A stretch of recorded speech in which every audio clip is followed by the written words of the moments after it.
हमारे साथ फ्रेम में जिस परिवार को आप देख रहे हैं, इनकी जो है वो 4 बच्चे हैं और 4 बच्चे होने के बावजूद इनके जो पति हैं वो चल फिर नहीं सकते हैं। सड़क दुर्घटना होती है और जिसमें इनकी जो है वो दोनों पैर से ये विकलांग हो जाते हैं। अच्छा, क्या नाम है आपका? हमार प्रतिमा देवी नाम है। कौन है आपके ये? हमार पति है। पति हैं आपके? हाँ। कितना दिन पहले शादी हुई थी? हमार शादी हुआ लगभग 12-13 साल हो गया। 12-13 साल। जी। क्या गो बच्चा वालो? 4 गो, 3 गो लड़की, 1 गो लड़का। 3 गो लड़की और 1 गो लड़का। हाँ। कितना बड़ा? एगो 8 साल के बड़न, लड़का 8 साल के बड़न, लड़की 6 साल के। मैंने एगो और छोट लड़की बड़ी तो 2.5-3 साल के बड़ी। अच्छा, आपके घर में और जो कौन कौन कमाने वाले हैं? हमारा घर में हमारा पीठ पर कोई कमाने वाला नहीं है। अब तो आपके पति चल फिर नहीं सकते हैं ना। कैसे आप लोग का जो है वो आपके बच्चे का परवरिश, आपके घर का खर्च कैसे चलता है? अब हमरा कोई सहारा नहीं है, कोई देवे वाला नहीं है। हमरा आगे पाछे कोई नहीं है। हम बहुत मजबूर बानी, हमरा कोई देवे वाला नहीं है। हम मजबूरी करे नहीं तो कमाए नहीं तो खाए नहीं, ना तो यहीं ऐसे ही रह जाए सब। अच्छा, रउरा काम काज करे नहीं जी। दूसर केहू के खेत में? जी। देखिए इस परिवार में जो इनके पति होते हैं वो अचानक कोई दुर्घटना होती है और जिनमें जो है वो दोनों पैर से विकलांग हो जाते हैं। उसके बाद ये महिला जो होती है दूसरों के खेत में जाकर के काम करते हैं और अपने 4 बच्चे को जो है वो पालन पोषण करती है। अच्छा, कितना दिन पहले जो है इनका पैर ऐसे हो गया? 2 साल हो गया। 2 साल। जी। कहाँ आपने इलाज करवाया है? गोरखपुर कराया इलाज, तो जन से तो मोतिहारी करैनी। मोतिहारी कितना रुपया लागल, मांगू के पैसा दवाई वही करैनी। तो अब पैसा नहीं के तो कहाँ से हम इलाज कराई, कथी से कराई, के दी हमरा के जब इलाज कराई? इलाज करा के अब थक गइल बनी हम। अच्छा, कोनो बिहार सरकार से रुआ कुछ मदद मिलल बाटे कि ना? कोई विधायक से अभी कोई मदद नहीं के मिलल हमार। कोनो मदद नहीं के मिलल? जौन भी पैसा लगेले बानी रुआ अपना घर से लगेले बानी? मांग के, हाँ, घर और से लोग से मांग के लगौले बनी। अच्छा, आगे जौन अब जीवन बाटे उ तो काफी मतलब दिक्कत में चलत हुई। बहुत दिक्कत बा। बच्चा लोग कैसे पढ़ेला? कैसे सरकारी में ऐसे पढ़ेला, ऐसे सरकारी में जाला लोग, पढ़ के आवे लोग। के कमाई जे हम एडमिशन कराएम स्कूल में, जे के पढ़ाई, कहाँ से हम पढ़ाए? कोई खर्चा ना देवेला। हम मजदूरी करे नहीं तो खाए नहीं, ना तो हमनी अपना घर में चुपचाप सुत रहे नहीं सर। कौन काम करे नहीं?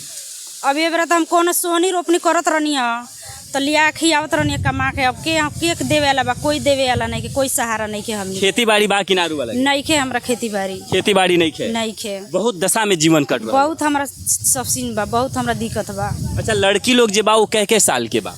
एगो लड़की बड़ी, एगो 8 साल के बड़ी, एगो 6 साल के, एगो 3 साल के बड़ी। अच्छा, आप लोग वीडियो भी बनाते हैं? हाँ, वीडियो बनाते हैं आप? बनाते हैं। क्या चाहते हैं कि वीडियो बनाकर जो है आप अपने परिवार का खर्च चला सकें? हम ये चाहतनी जो हम वीडियो बनावतनी, हमारा के भैया लोग आगे सपोर्ट करी लो, हमारा के आगे बढ़ाई लो, हमारा कोनो काम कर्म नहीं थी करी लो, जो हम आगे बढ़ के कोनो कमाई, हम परिवार चलाई, खियाई पियाई सुख शांति। अच्छा, क्या आदमी जे आइल होई, बहुत सारा लोग ऐसन भी आइल होई जौन कहत होई कि अब पति के छोड़ दो, दूसर शादी कर लो, ऐसन भी कबो सोच आइल बाटे? कितना लोग कहे जे बोलू हेंगा कल हूँगा कल हई कल, तो हम कहनी ना, हम अपना पति के छोड़ के हम केनाऊ ना जाए। हम नून रोटी खियाएम, हम अपना पति के लेके रहेम, मैंने हम केनाऊ ना जाए। बाद में जब रुआ ज्यादा पैसा कमा लेम तो पति के छोड़ ना दे? ना छोड़ेम। कैसे छोड़ देम? कैसे हम छोड़ देम? जब हम कमा के अपना पति के खियाएम, हम खाएम, हम अपना 4 गो बाल बच्चा के खियाए, तो कैसे छोड़? नाम पड़ी राहुल? लंगटू मोती। अच्छा, लंगटू जी राउर पत्नी जौन बानी राउर सेवा करे नहीं? सेवा करे नहीं, कोनो दिक्कत रुआ ना होला? ना। सब इहे के देख रेख करे नहीं? हाँ। अच्छा, आज रुआ पैर से चल भी नहीं सकत? ना छोड़। बहुत ज्यादा तकलीफ हो गई।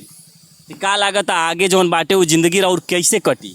कटी मतलब जौन बा भगवान के ही सहारे बा, हाँ।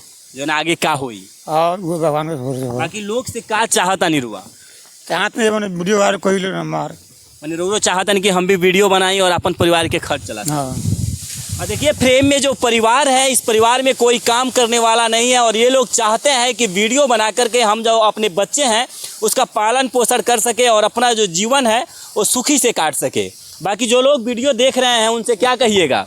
हम ये काम भैया लगिन जो हमनी के लाइव करी लो, आगे बढ़ाई लो, हमनी के मदद करी लो, हमनी के सपोर्ट करी लो, हमनी के आगे चल के कोनो काम हम करी सो, हमनी के काम धाम कह के अपन 2 रोटी खाई सन, हमनी के कमा कर। कौना चैनल पर और वीडियो बनेला?